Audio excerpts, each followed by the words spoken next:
Thank you so much for being here. So I wanted to start with you, Sanam, because as I said, you know, the women's movement in Iran against, when Mahsa Amini was killed, the Women Life Freedom caught the world's attention. So, you know, the Western media and other media described it as this absolute watershed moment. Is it really that in Iran's internal life, and what makes it so? Thank you. It's such a pleasure to be here. It's my first time in India, so it's a delight to be here with you. Yes, it is a watershed moment, not because it's the first time that we see in the world that women are leading a revolution. We've seen women in Yemen and Sudan and other places being at the forefronts of revolutions against dictatorships. What's extraordinary about what's happening in Iran is that it is the culmination of 3 generations, so my mother's generation, my generation, and now it's the age of my daughters and younger even, coming into the streets. And what's really extraordinary is that the unifying message is a feminist message: women, life, freedom. It's about women's rights. And what we're seeing for the first time, I think in the history of the world actually, is that men are standing shoulder to shoulder with women, together fighting. And this clarion call of women, life, freedom has unified people across geography and across economic divisions and across, as I say, gender and religion and so forth. So that's what makes it a watershed moment. And when you have 10-year-olds supporting it, you don't change their mind to go backwards. So I think that's why the regime has a challenge on its hands. So very quickly, Sanam, because I want to bring everyone else in, that at the center of this is the idea of the hijab, you know, and we have this image on screen, which is the stereotype of what Muslim women are really experiencing. So how do you and Iranian women see the hijab, you know, and what is it really a metaphor for? So a couple of things. You know, if I go back to my grandmother's generation, Reza Shah, the Shah's father, deliberately made the hijab illegal. In 1979, they made the hijab imposed.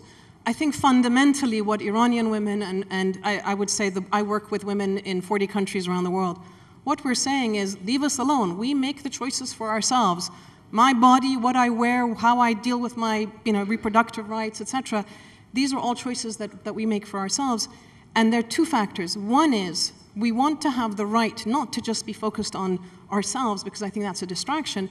We want to be able to deal with peace and security and environmental issues and the big issues out there, like men do. And that's my work. And the second thing is that the hijab has been both a symbolic and a physically oppressive garb.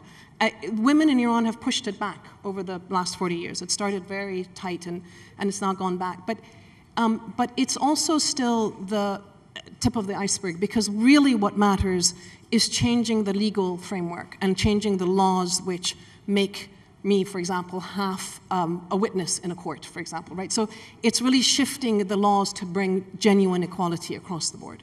Right. So I'm going to come back to, if we have time, Sanam, to ask how the state responded to these protests. But Sheeba, I want to bring you in over here. You know, Sanam just spoke about how the hijab really is a restrictive symbol, and women have always had this very dialogic pushback on it. But then if someone tries to pull it off you by force, then they, like her grandmother and her mother have been pro-hijab as well as anti-hijab, which is very interesting. Now, similarly, you call yourself an Islamic feminist and not a Muslim feminist. Why is that, and what's the distinction? Thank you, Shoma. Well, this is very important. This is the basic foundational question, how Islamic feminism is different from Muslim feminism. And what is feminism stand within the framework of Islam. So Islamic feminism is a very rigorous scholarship-based knowledge project that informs the world, that it is about the reclaiming of what has already been ordained or given to the woman. And we are saying that we don't want anything from the clergy. We don't want any concession or anything. We just want whatever has been given already 1400 years back, when those things were unknown to rest of the society, rest of the civilizations. We want to reclaim that. And within that, there is a lot of radical aspects also, which even the regular Western feminists are not espousing right now. So I'm very comfortable saying this, because there is this understanding that feminism means something very Western, something very alien, something that is not suited to cultural societies. But Islamic feminism is talking about the original divine text, the tradition of Sunnah and Hadith, and from there they are asking the clergy that I am ready to learn Islam from you, but I am ready to teach Islam as well. So better you don't try to monopolize the religion for your own patriarchal ways. So this is simply put, it is like this.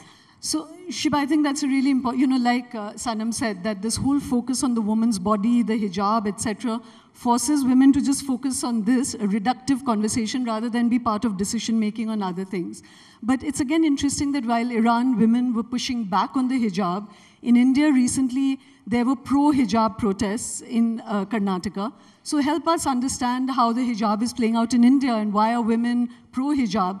And just one question to that is that typically it's very hard for women to fight because there's the state and then there's the family, there's male, there's majoritarian language. So how do women negotiate this? The question of hijab in India is really an artificial and political question for Muslim women, because nobody is forcing Muslim women to give up their choice of attire, to give up what they want to wear or they want to remove from their attire. So when the Karnataka hijab controversy erupted, we were really surprised that in India, no woman, whichever community and religion she comes from, has been asked to dress or undress herself as per the whims and fancies of some feminist project or liberal project. So when this whole controversy came up, we were surprised that how come during the election period, this whole, the PFI and the right-wing, local right-wing brigade, the way they were acting in tandem and creating ruckus. And my question was that why, when you are allowed to wear whatever you want to wear, what is your insistence to wear Arabic-style abaya inside the classroom? You can come up to the school in whichever abaya, hijab, niqab, whichever attire you want to use, you can come in that. But inside the classroom, if you don't allow an institution to impose its discipline and its uniform, then what is this whole talk about having a campus and an institution? So, Sheeba, I'm sorry, I'm going to cut you short because I want to bring in the others. There's a very important question there, which is that, a lot of people feel uncomfortable to speak about reform within Muslim cultural practices because you feel then you're playing into majority debates or the stereotype about Muslims. And I'd like you to speak about that. But before that, I want to bring Fawzia in. Fawzia, you were very upset about the framing of this, this panel.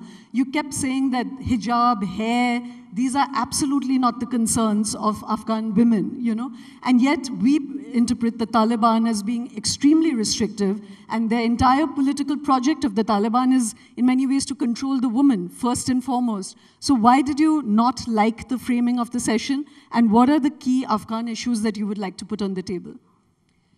Thank you very much, Shoma. It's a great opportunity to be here.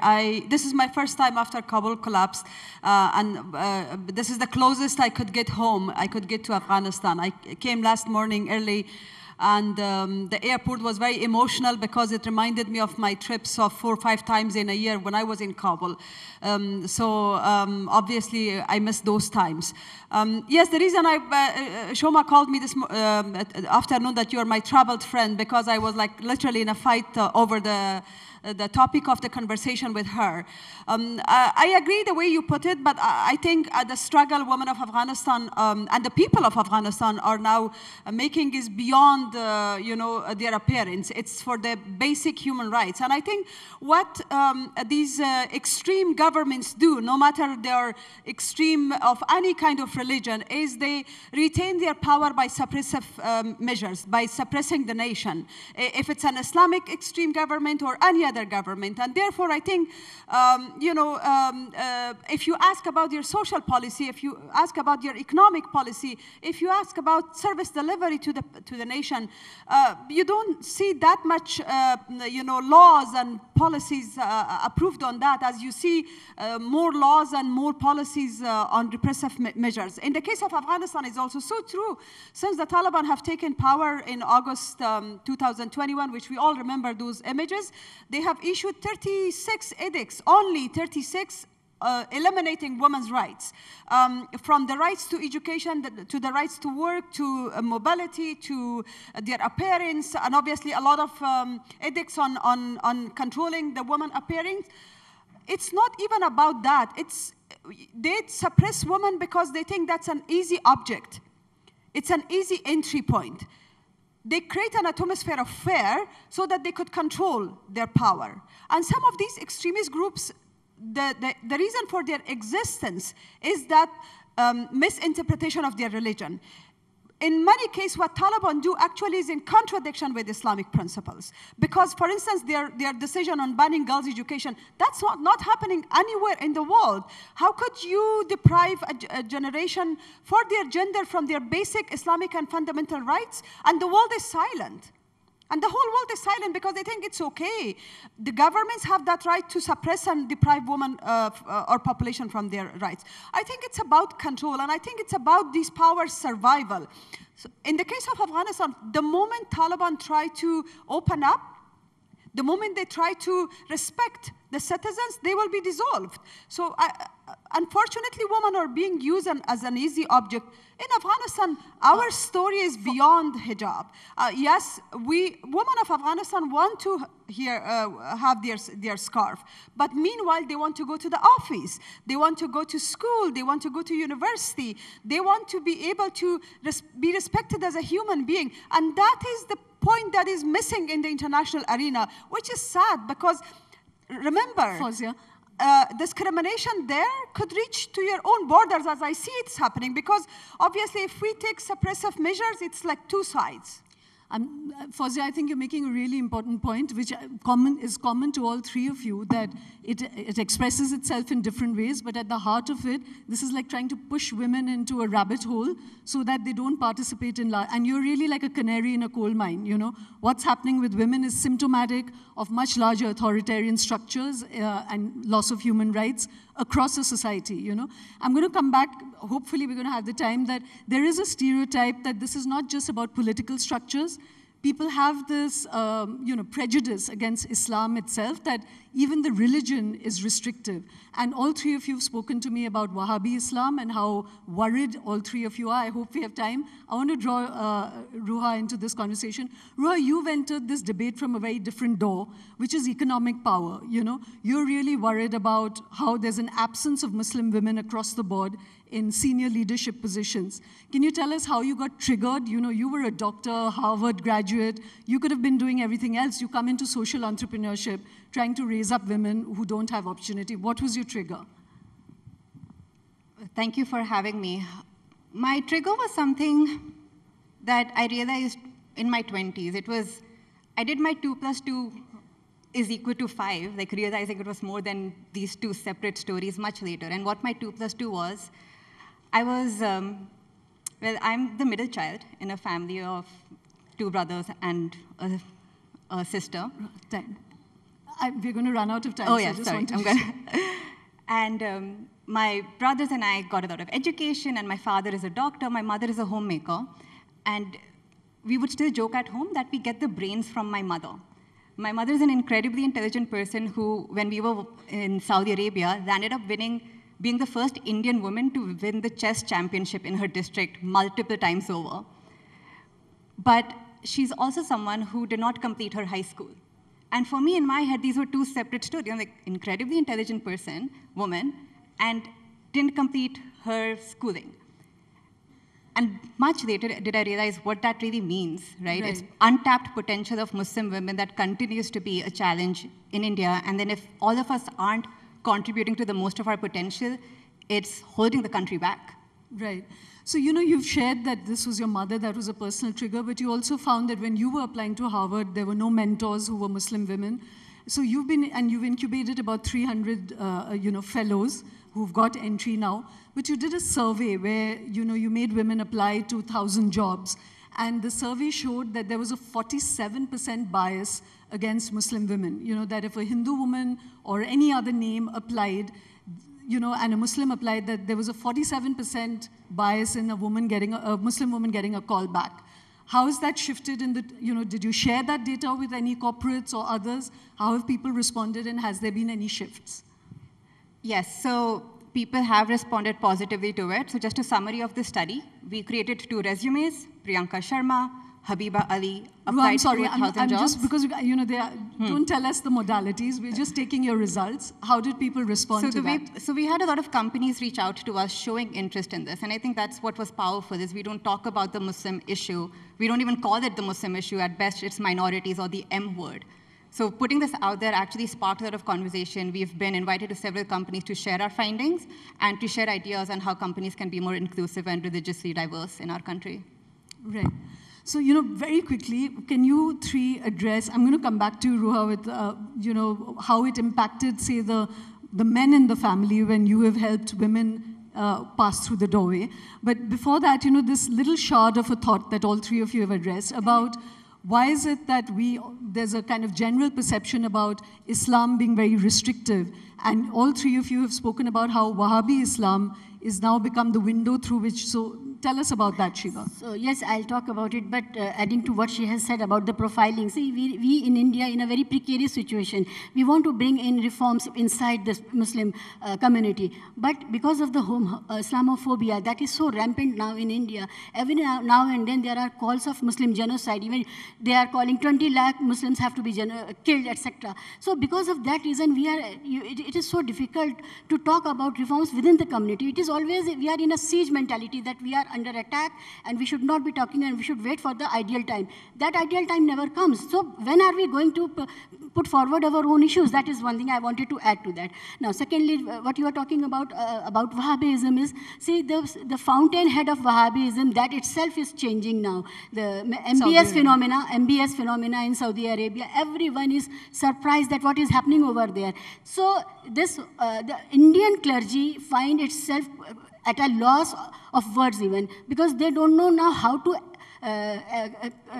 talk about those principles or those ideals. For them, the Islamic ideal type was Saudi Arab, and now Saudi Arab is changing. So things are changing for good. Globally, I hope things change good for our good in India as well. And when we talk about gender rights, gender justice, fairness, it is about all the genders, not just one gender. And that is something very important I wanted to underline within Islamic feminism. Right. Sanam, I asked you about how the state responded to the protests across the board in Iran. So the state has used fear tactics. This is what they always do. They crack down heavily, then they back down a bit. They back down a bit on the hijab at the moment in certain wealthier areas. But they've also used fear tactics, and we're worried about sexual violence in jails, both the practice of it, but also the use and the threat of it. So we've also heard about the poisoning in the girls' schools, and we're wondering why they haven't been investigated. It's been going on since November. So that's what's happening. But I just wanted to just go back to this point about Islam and what my grandmother was the 3rd of 8 wives of my grandfather. She taught herself how to write. But she wasn't taught how to write when she went to school. She became a widow with 6 children under the age of 16 by the time she was 40. And in 1953, she sent my mother to school in England, who was 12 years old. And the letters that she was writing in 1953 were, you have to be able to earn your own living because you don't know what happens to the men in your lives. So you can't rely on men, your father, your husband, and so forth. This is the story and the narrative of Muslim women that exists in all of our societies. We need to do social archaeology to bring these stories back, because the idea that women are meant to be hidden and not educated and so forth is absolute nonsense. And it is, a lot of what's happened is that the extremism of Wahhabism that was a fringe has become normalized in Sunni society, and in Shia societies, it's Islamist. What we worry about is Islamist attitudes, not Islamic or Muslim, but Islamist, which is political ideology, which is inherently related to the suppression of women. Right. So, Fawzia, this is a question that I want both Sanam and you and Sheeba, if we have time, is there acceptance? So, are you and your voices, would you say that it is symbolic of how, by and large, Muslim women feel? Or is there a buy-in in Afghanistan from any large sections of Muslim women? Do they accept the restrictions? Do they feel that that's a part of a culture they want to belong to? Absolutely not. I mean, this is the narrative Taliban use. They claim that this is our part of religion or our culture. But we know that the society in Afghanistan has transformed really, at least over the past 20 years. And now the protests are not only limited to Kabul, small in number, obviously, not comparing to any other country. But given the circumstances in Afghanistan, that is enormously courageous, act when you see these women protesting, even in very conservative areas. So I think what they try to link to culture or religion is just to maintain power. And there has always been, in a way or the other, some means of protest. And I think one of the eventual threat to Taliban's existence would be from the women movement, because they know how to fight, but they don't know how to handle the group of protesters. They don't know how to handle this civic, resistance against them. And in fact, you see in many, for instance, my own way I protested when Taliban first time came, I was in Kabul, and they imposed burqa, burqa, which is not even Islamic, on women. While in West, they, ban women from wearing burqa. It's about controlling women in any context, any society. I didn't wear a burqa because for me, I never actually spend money to buy a burqa, because I thought it's not even about your appearance. By making you to wear what they want to wear, they want to control your progress. They want to control your, talent. And that is the problem we women across the world have. Actually, by talking about our lipstick, by talking about our scarf, by talking about the color of clothes we have, no matter how strong you are in politics or in art or in journalism or wherever you are in science, they don't talk about that, but they talk about what lipstick you wear, because that way they can target you. And that is our global phenomenon. It's a global fight. It's not limited to Afghanistan. In Afghanistan, we have the extreme form. And that's why I think we all must stand against that extreme, because that extreme can provoke extremism in your own country and can provoke extremism in the West as well. So therefore, it's a response, like reaction.